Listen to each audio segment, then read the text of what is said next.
दोस्तों नमस्कार, मैं सुनील बौद्ध। दोस्तों बाबा साहब जब विदेश जा रहे थे पढ़ाई करने के लिए तब उनकी हेल्प के लिए गुजरात के बड़ौदा महाराज सायाजी महाराज गायकवाड़ तृतीय जी ने हेल्प करी। हेल्प के बदले उन्होंने अपने यहाँ नौकरी करने का एग्रीमेंट साइन करवाया था। जी हाँ दोस्तों, क्योंकि बाबा साहब अम्बेडकर जी उस समय तक ही काफी पढ़े लिखे व्यक्ति थे। वह विदेश जाकर पीएचडी की डिग्री हासिल करना चाहते थे। राव गायकवाड़ तृतीय जी जानते थे वह काफी विद्वान हैं, पढ़े लिखे भी हैं और भी डिग्रियां हासिल कर सकते हैं। इसीलिए उन्होंने पहले ही कह दिया पढ़ाई पूरी करने के बाद तुम्हें मेरे लिए काम करना होगा। जब बाबा साहब ने हाँ कहा तब उन्होंने स्कॉलरशिप दिलाने के लिए और पढ़ाई के लिए हेल्प करी। दोस्तों बाबा साहब अम्बेडकर जी ने बचपन से ही छुआछूत और गरीबी करीब से देखा, दर दर की ठोकरें खाई। उसके बावजूद भी पढ़ाई को उन्होंने नहीं छोड़ा और पढ़ाई को ही उन्होंने अपना हथियार बना लिया।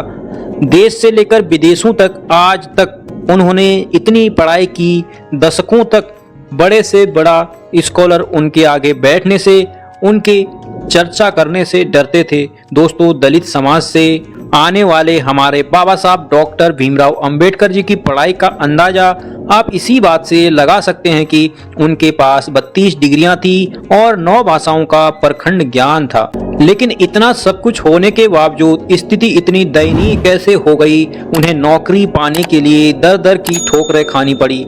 आज बात करेंगे अंबेडकर जी की जिंदगी के उन हालातों के बारे में जब पारसियों के कारण उन्हें घर छोड़ना पड़ा, नौकरी के लिए दर दर की ठोकरें खानी पड़ी। दोस्तों बाबा साहब शुरू से ही पढ़ाई में काफ़ी अच्छे थे, काफ़ी रुचि रखते थे।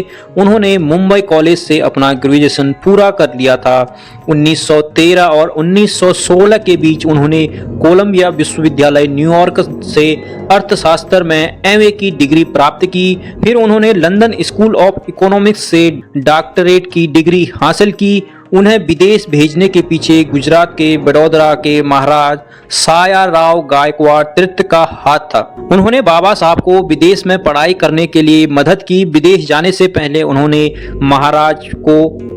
गायकवाड़ महाराज को पत्र में वादा किया था विदेश से शिक्षा प्राप्त करने के बाद वह वहीं आकर काम करेंगे। लेकिन जब वह विदेश से पढ़ाई करके भारत लौटे तो उन्होंने अपने जीवन के एक ऐसे दौर को देखा जिनकी उन्होंने कभी सपने में भी कल्पना नहीं की थी। दरअसल यूरोप और अमेरिका में अपने 5 साल के प्रवास के दौरान बाबा साहब यह एहसास ही नहीं हुआ कि वह एक अछूत हैं। भारत में तो दोस्तों जातिवाद चलता है, भेदभाव किया जाता है। वह जब अपने वादे के मुताबिक, एग्रीमेंट के मुताबिक विदेश से पढ़ाई करके भारत लौटे तो उन्हें एक बार फिर जातिवाद का सामना करना पड़ा। डॉक्टर अंबेडकर को अपनी जाति के कारण बड़ौदा में कोई कमरा देने को तैयार नहीं था। काफी मशक्कत के बाद उन्होंने एक पारसी धर्मशाला में नाम बदल कर रहने का फैसला किया। बाबा साहब की किताब वेटिंग फॉर ए वीजा के मुताबिक वह बड़ौदा में सिर्फ 11 दिन ही रह पाए थे। इतने ही दिनों के लिए बड़ौदा महाराज के लिए उन्होंने काम किया, लेकिन वहां भी उन्हें छुआछूत का सामना करना पड़ा। ब्राह्मण, क्लर्क तथा अन्य कर्मचारी खुलेआम उनके विरुद्ध अभद्र भाषा का प्रयोग करते थे। वहां पर भी छुआछूत पर कोई अंकुश नहीं था।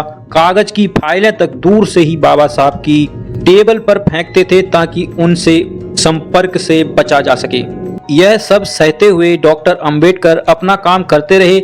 इसी बीच पारसी गेस्ट हाउस में जब लोगों को भीमराव अंबेडकर जी की जाति के बारे में पता चला तो वह धर्मशाला के बाहर जमा हो गए। सभी के हाथों में लाठियां थी। लोगों ने कहा कि यह स्थान अपवित्र हो गया है। बाबा साहब को शाम तक खाली करके चले जाने को कहा। अमेरिकी मूल की भारतीय नागरिक और मशहूर समाजशास्त्री गेल ओवेट अपनी पुस्तक अंबेडकर टूवर्ड्स एनलाइटेड इंडिया में लिखती हैं कि जिस दिन पारसियों को अंबेडकर की जाति के बारे में पता चला, स्थिति गंभीर हो गई। पारसियों को एक क्रोधित समूह उन्हें मारने के लिए आ गया था और उनके आवास को घेर लिया था। तब वहां के मालिक ने तुरंत अंबेडकर को अपने घर से निकाल दिया। इसके बाद मजबूरन डॉक्टर अंबेडकर जी को उस जगह को छोड़ना पड़ा। काफी मुश्किल से वह वहां से जान बचाकर गए। उसके बाद उन्होंने बड़ौदा में ही एक बंगला खरीदने की सोची, लेकिन राज्य में मनुवादियों के वर्चस्व को देखते हुए उन्होंने यह फैसला भी त्याग दिया।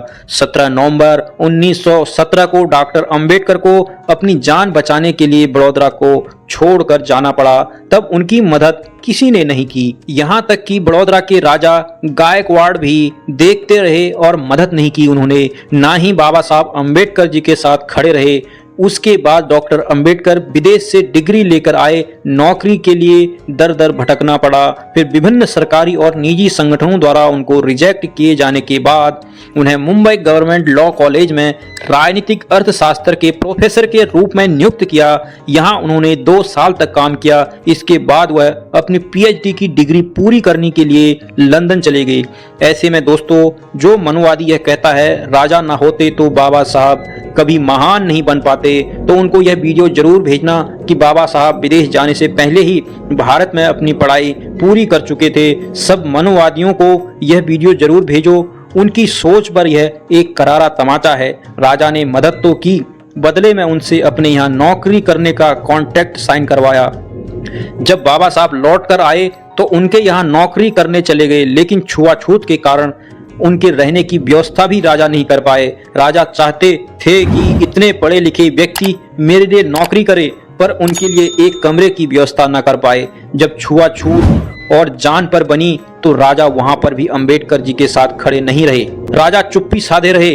अंबेडकर जी पर पारसियों ने हमला किया, तब भी राजा ने उनकी मदद के लिए कोई कदम नहीं उठाया। ऐसे में यह साबित होता है कि राजा भी दलितों के कितने हितैषी थे, इसका प्रमाण देने की आवश्यकता नहीं है। दोस्तों, जो मनुवादी ब्राह्मण आपको यह बार बार यह ताने सुनाते हैं, उन तक यह वीडियो जरूर पहुंचाएं। दोस्तों, आज के लिए इतना ही। मैं नए नए फैक्ट, नई नई जानकारियां जो कि समाज की कुरीति के कारण बाबा साहब की सच्चाई को दबा दिया गया, उनके इतिहास को मिटाने का प्रयास किया गया, मैं आप सबके लिए यहाँ पर जांच पड़ताल करके, इतिहास को खंगाल करके आपके लिए सच्चाई लेकर आता हूँ। चैनल को सब्सक्राइब जरूर कर लें और मुझे सपोर्ट जरूर करें। वीडियो को शेयर जरूर करें। धन्यवाद। जय भीम, नमो बुद्धाय, जय हिंद, जय भारत।